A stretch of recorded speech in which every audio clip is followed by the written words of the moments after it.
I spoke with one woman who was the survivor, Emily. She was a Yep. survivor of Doug Wilson's Low Gospel. I'm sure you know her story, very familiar with it. Yep. That's just one example of many.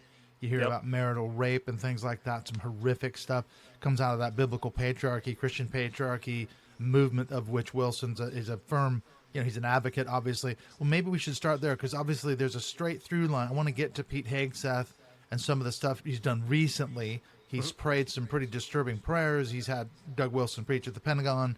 He said some pretty disturbing things, casting the war in Iran as this Armageddon type event.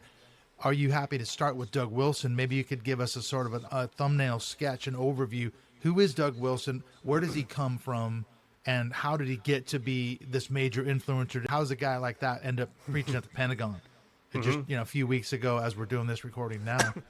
Yeah, so we always like saying kind of the billboard version, the elevator pitch is Doug has been a fringe pastor for a long time. Until he wasn't a fringe pastor, he was a mainstream guy. And he grew in influence because he was fringe. It's easy to not take somebody seriously when you think their influence is not very big, and it allows them to grow pretty fast. And some people will be frustrated with us. Why are you giving this guy a platform? Why are you talking about him so much? Why are you giving him so much airtime? I was like, well, it's exactly how he grew, is when you didn't give him airtime, you didn't give him attention, you didn't tell people what he was doing and let him speak for himself, and then breaking down what he's saying.